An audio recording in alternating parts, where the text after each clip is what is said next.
Good morning, or depending when you're watching this, good afternoon, good evening, or good night. My name's Ross, and as always told, out of TSareena.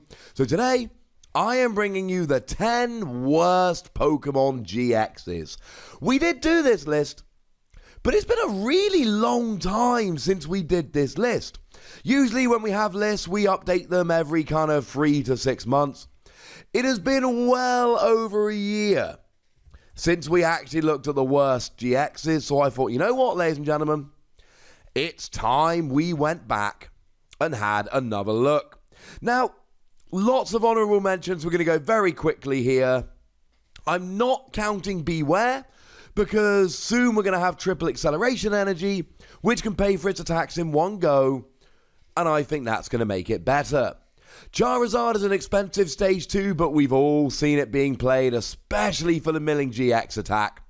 Vikavolt is not good at the moment, but we're soon going to get the Charger Bug, which can be attached from your hand as a double lightning energy, and does not take your attachment for the turn, so that doesn't make the list. Darkrai GX has completely fallen out of favour, but it had its moments, so that one's not going to make the list. And something like Palkia with Naganadel Quagsire is actually pretty good, so I'm not putting that one on the list either. Those ones didn't make the list because I don't think they quite deserved it. There were some that were extremely close to making the list, and any of these ones, if you put them on the list, I wouldn't be terribly upset. No time to go through a full analysis, but the ones that just missed out were Tyranitar, White Kyurem, Dragonite, so much potential with that GX attack, never seen any play.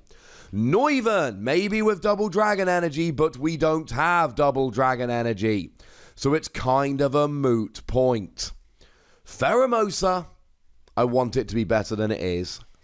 And Yveltal and Xerneas. I am still convinced Yveltal's GX attack that can get a flat one-hit KO with a certain amount of damage counters could be good. And Xerneas is a basic with a decent, if slightly underpowered first attack, and useful, if slightly expensive GX attack.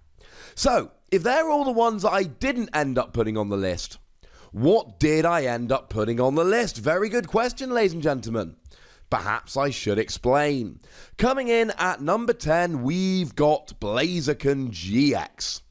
And look, Blaziken is soon going to have all of these new tricks we're getting, like Welder, which accelerates energy. And to be fair, it can do 210 for free energy. So Blaziken only just makes it onto this list. Frankly, with Welder, I quite like the second attack. But I don't think the GX attack is good enough for a stage 2. I don't think the first attack is good enough for a stage 2. And honestly, yes, you can use Blaziken, but most people are just going to use Reshiram and Charizard GX. It's not to say this is an absolutely flat-out, over-the-top, embarrassingly terrible card, but it's a stage 2, and we've got better basic Pokemon. In at number 9, we've got a basic Raikou. Now, inherently, basic Pokemon are going to end up lower down this list. And obviously, the higher part of this list is going to be reserved for stage 2s, which are awkward to get out, as well as many of them being bad. Why does Raikou make the list? It's just not good enough. Double colorless energy, 30 damage, no. 4 energy, 150, and you do 50 damage to yourself if you hit a Tails. Well, how about Pikachu and Zekrom Tag Team GX, which does 150 and accelerates free energy?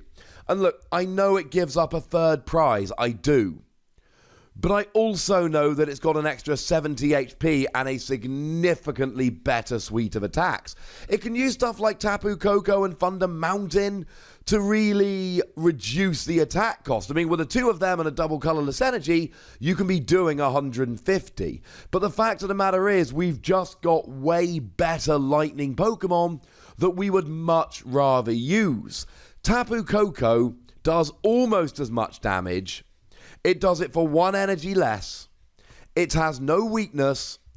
It has a better GX attack. And it's got a really nice ability. Frankly, ladies and gentlemen, Tapu Koko is approximately better than this in every possible way, which is why it comes in on the list at number 9. In at number 8, we've got Entei. I kind of had to put them next to each other in this list, didn't I? Entei's fine. He's just incredibly underwhelming. There's just not anything particularly exciting. Yeah, of course, you've got access to Welder, and that's lovely and all of that. But what are you really hanging your hat on with this? 100 damage plus burn for free energy? Sniping for 150, which is not enough to KO GXs? It's just a bit meh. And when we've got stuff like Reshiram GX, which is significantly better and is a basic, and you've got Flareon GX, who is a stage 1, but evolves from Eevee when you attach a fire energy, so is functionally really essentially a basic, I just don't see the point in Entei. In at number 7, a Pokemon that everybody tried to use, Toxapex. I received so many messages from people asking me to look at their Toxapex decks and asking how they can use it and all of that. It was never good. I used to say about Toxapex that if we ever got any Psychic Energy Acceleration, it could be fun. Because free Psychic Energy, poison 10 damage counters between turns, a GX attack, which does 150 and prevents all effective attacks during your opponent's next turn, it seemed destined to be good. And then we got Malamar, which meant we did have Psychic Energy Acceleration. And we got Dawnwing's Necrozma, who incidentally has the same GX attack, but you got to be behind on prizes, but you do an extra 30 damage, which means you're KOing GXs. And we got stuff like Ultra Necrozma, who are just way better if you want to put a GX in with Malamar, and Toxapex became irrelevant. In at number 6, a Pokemon which I did not want to put on this list, but I had to do the most honest list that I could. It's Alolan Golem GX. I love Alolan Golem GX. I love the HP. I love the fact that it's got a GX attack that stops your opponent playing any cards next turn. I thought this had so much potential. But it's really expensive. And again, you've got things like Double Colorless Energy, Tapu Koko, and Thunder Mountain in order to actually get this rolling. But like so many of the cards on this list, it's a stage 2, it's too gosh darned expensive, and it doesn't do quite enough. Even the big attack doesn't KO Tag Team GXs, and I'm sorry, but in 2019, sitting here in March, if I'm putting 4 energy on a stage 2 Pokemon, I expect to be getting a one-hit KO on Tag Team GXs. I mean, look, Blaziken with a Choice Band can KO something like a Pikachu and Zekrom, and that's for free energy on a stage 2. I want to like Alolan Golem. I just don't like it. I love the GX attack that stops you playing a card, but it's just not good enough. In at number 5, we've got TSareena GX, which seems interesting. Switch one of your opponent's bench Pokemon when they're active, and that Pokemon is confused for just a single energy. 180 for free energy if they're confused seems pretty good. We just never got a good enough way to confuse. You've got stuff like Nihilego, and we are getting Koga's Trap, which incidentally is the same as Nihilego but only for your opponent in supporter form. And I liked your opponent discarding 4 cards from their hand, especially when you could play something like a Judge. There's really good attacks, really interesting attacks on TSareena. It's just not fun. It's too expensive, and it's on a stage 2. And we don't have good grass energy acceleration. No, I'm not counting Venusaur. Also, it's not really energy acceleration. It's energy doubling. In at number 4, Alolan Exeggutor. Now, Alolan Exeggutor does get marked down a bit because it's a dragon type. And on the one hand, yay, Devoured Field to do extra damage, and yay, Zinnia to accelerate energy, though it's from the hand after a Pokemon was KO'd, no one's got it working yet. But honestly, you're not hitting for weakness. I like the first attack, 20 damage to one of your opponent's Pokemon for each energy attached to it. But then you're just piling energy on to try and hit the bench. 4 energy, 120 plus confusion, 4 energy on a stage 1, and you're probably not one-hit KOing anything. Like, Granbull won't be KO'd here, although I suppose you do have Devoured Field. But then again, even with a choice band, the only GX you're getting is Marshadow, and even when you add Devoured Field, you're not adding any others to the list. Tell a lie. When it comes out, Dedenne would be KO'd of a choice band Devoured Field. And that's literally it, ladies and gentlemen. It's not good enough.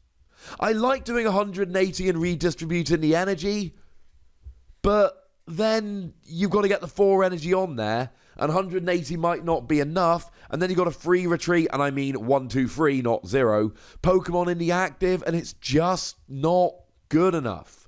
Underwhelming, doesn't hit for weakness, too expensive, not one-hit KOing. I think I've made my point. But it's not quite as bad as Primarina, which comes in at number 3. And look, I love Popplio. I started as Popplio in Sun, Moon, Ultra Sun, and Ultra Moon. I don't let him evolve. I just roll through the entire game and end up with a level 100 Popplio wrecking face. I'm not a fan of the design of Primarina, and I'm not a huge fan of the card. I do very much enjoy the first attack. Double colourless energy, 10 plus 20 for each energy attached to your Pokemon, each water energy. And certainly with stuff like Naganadel, seems like that could be good. But why would you not just use Raikou? Given that Raichou's a stage 1, and it can use Tapu Koko. It's just better. And yes, I know you've got Aqua Patch for Primarina, but you've got Snuggly Generator for Raichu. It's just a stage 2 terrible Raichu. Also, right, 4 energy, 3 of which are coloured, 120 discard, 1 energy, no. No. In at number 2, and incidentally, right, I think you could muck around with the list quite a bit up to this point, but I think 1 and 2 are 1 and 2. Although I wouldn't be terribly upset if you mix them around. 1 and 2. In at number 2, Kommo-o. It's a stage 2, which is bad. It's a dragon, which means it hits nothing for weakness, which is bad. And the attacks are underwhelming. And look, you can use Lance Prism Star here to get it out. But why would you want to? Now, I do like 130 goes through any effects on the defending Pokemon. That is quite nice. Ignores abilities, damage reduction, Dawn Wings, Necrozma, things of that nature. And I do think that the 240 is good in that it's a large amount of damage to do. But it's for lightning, fighting, double colourless. Now, with a choice band, that will one-hit KO GXs. I still like the GX attack if it wasn't, or at least I would, if it wasn't for the ridiculous attack cost. And Shred is interesting. I like the attacks here. But they're for way too much energy. They've got an awkward energy cost, and they're on a stage 2. I cannot endorse this Pokemon. But in at number 1, the very worst Pokemon, Machamp GX. What happened to put Machamp up at number 1? It's a fighting Pokemon. That means weakness on Pikarom. That means Diancie Prism Star to do extra damage. That means Brooklet Hill to search out and get rolling. Fighting type is a great type to be, so why does this come in at number 1? Because the attacks are really bad and it's a stage 2. 120 to an evolution Pokemon for 2 energy is not good enough. Because evolution Pokemon should have enough HP to survive that. You'll pretty much only be KOing Zoroark, and this is for 2 separate energy attachments on a stage 2. Free energy, 130, discard a stadium? Okay, fine, you get rid of Prism Star stadiums, but free energy attachments on a stage 2 to do 130 is frankly embarrassing. But a GX attack that does 180?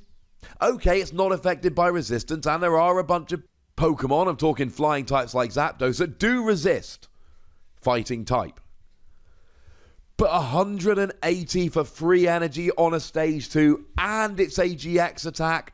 Yeah, that makes me mad enough to put Machamp as the very worst GX that we've had so far. But ladies and gentlemen, that's just my list of the 10 worst GXs. I want to see your list. So please do let me know in the comment section. Go nuts, but please do remember the rule. Be nice, would ya? And then make sure you like this video, subscribe to this channel, follow me on Twitter at @TheWassy, and Twitch for some live action at twitch.tv/PTCGRadio. If you want to support the channel, get some bonus podcasts and all of that, head on over to patreon.com/PTCGRadio, where you can do exactly that. And please do make sure you're checking out youtube.com/WassyPlays, where we talk about games that don't have Pokemon in. But by far the most important thing, as always, look after yourselves till next time. Thank you very much for watching. My name's Ross, and you've been watching PTCG Radio.